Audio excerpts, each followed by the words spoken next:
Hello दोस्तों, आप सभी का स्वागत है नंबर वन मूवी एक्सप्लेनर में। तो इस मूवी का नाम rebel moon part 1 a child of fire है। इस मूवी में साइंस फिक्शन, एक्शन और एडवेंचर देखने को हमें मिलेगा, जिस वजह से ये मूवी और भी खास हो जाती है।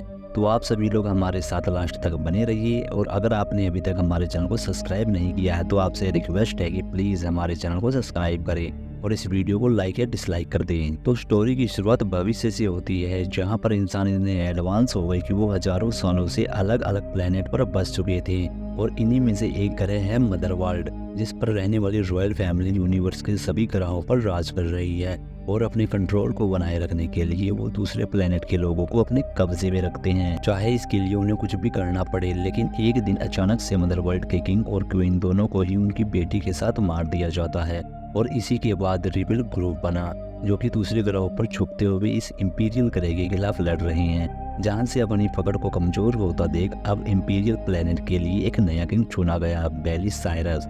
जिसके बाद बेलिसाइरस ने अपनी आर्मी को भेजकर रिबेल ग्रुप के एक एक आदमी को मरवाना शुरू कर दिया। अब हमें यहाँ से एक मून बेल्ट दिखाई जाती है, जहाँ पर एक कम्युनिटी रहती थी।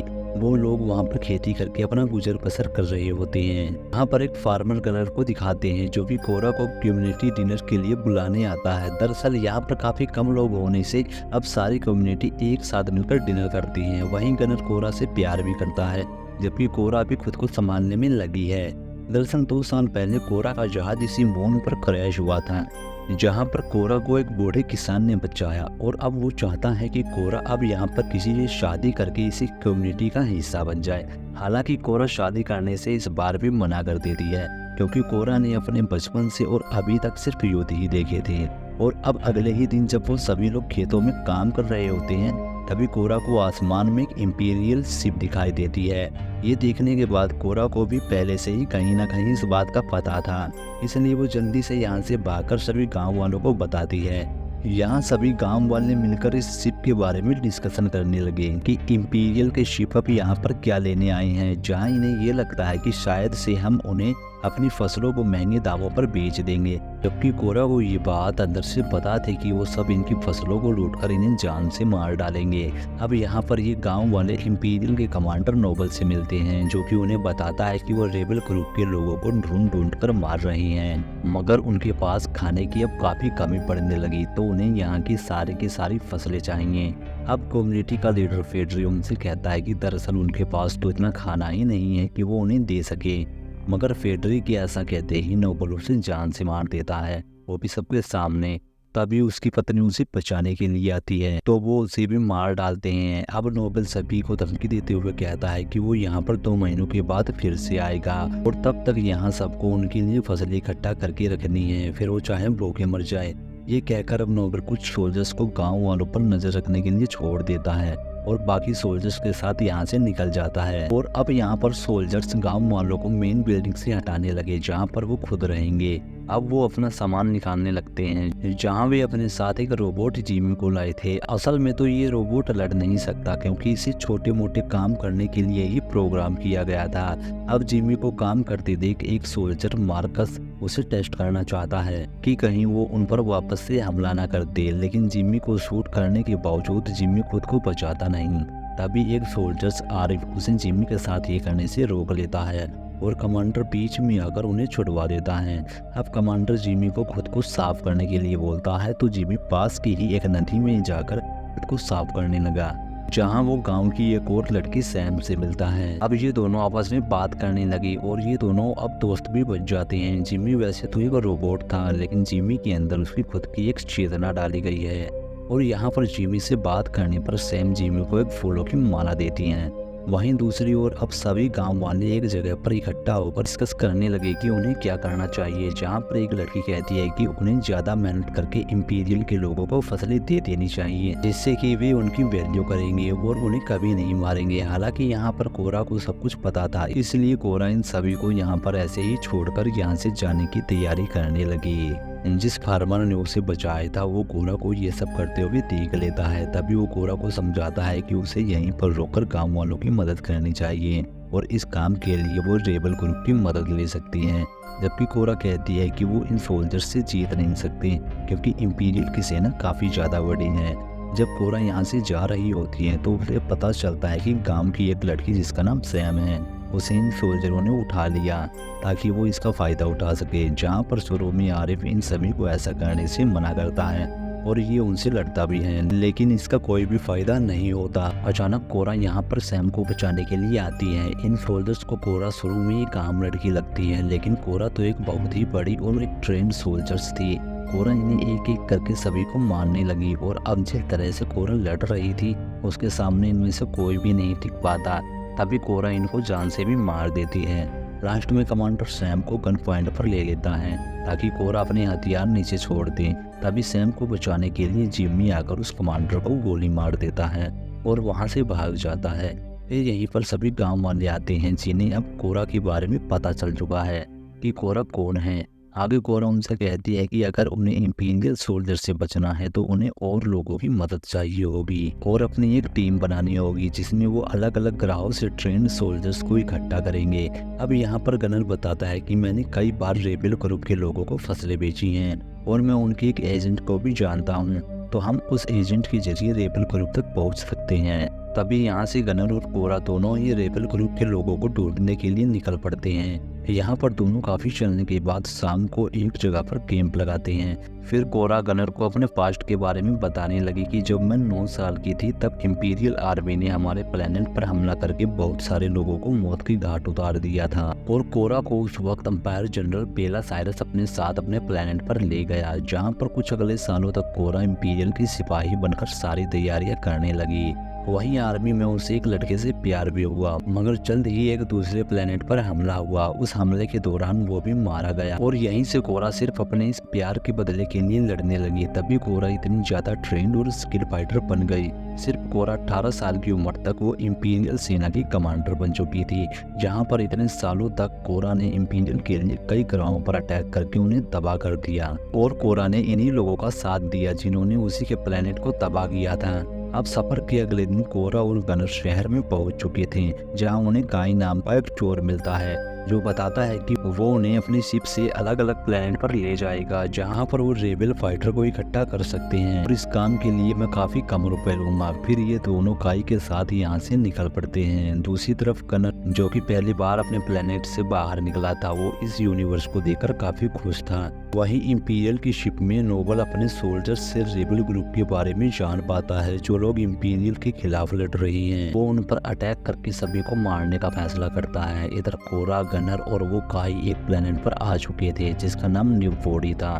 फिर वो एक आदमी से मिलते हैं जिसका नाम हिकमैन होता है। दरअसल हिकमैन ने टेरिक नाम के एक रेबेल सोल्जर्स को खरीदा था और अब टेरिक उसका एक गुलाम है। जहां टेरिक पहले इंपीरियल के खिलाफ लड़ता था, लेकिन उसे लड़ते हुए पकड़ लिया गया और गुलाम बना दिया गया। अब टेरिक कोरा से कहता है कि फिर से मैं तुम लोगों के साथ मिलकर दोबारा से इंपीरियल के खिलाफ लड़ूंगा, जबकि उसका मास्टर हिकमैन उसे कभी भी जाने नहीं देगा। वहीं हिकमैन से बात करने पर अब वो ऑफर करता है कि अगर टेरिक उनके एक बेस्ट बेनेस को पालतू बना दे तो मैं उसे यहाँ से जाने दूंगा। अगर वो ऐसा नहीं कर पाया तो हिकमैन कोरा और बागियों को भी अपना गुलाम बना लेगा। तभी उसके ऑफर को मंजूर कर लिया जाता है। फिर टेरिक बेनेस के पास जाता है, जहाँ बेनेस काफी ज्यादा खतरनाक था क्योंकि इसे इसके प्लेनेट से जबरदस्ती यहाँ पर लाकर जंजीरों में बांधा गया है। यहाँ टेरिक इशारों में समझाने लगा कि हम दोनों एक जैसे ही हैं, जहाँ उन दोनों को ही घर से दूर लाकर कैद किया गया है। तभी यहाँ पर ये दोनों अब एक दूसरे के साथ तुड़ने के लिए तैयार थे। हालांकि टेरिक पहली बार उड़ रहा था, जहाँ वो एक चट्टान पर गिर जाता है, लेकिन फिर भी वो हार नहीं मानता। फिर से वेनस के ऊपर जंप करके फ्लाई कर ही लेता है और अब शर्त के मुताबिक टेरिक अब आजाद था और इनके साथ यहाँ से निकल जाता है। दूसरी तरफ हिकमैन को लगता है कि अब वो भी वेनस की सवारी कर सकता है, लेकिन तभी वेनस उसे नीचे गिराकर जान से मार डालता है।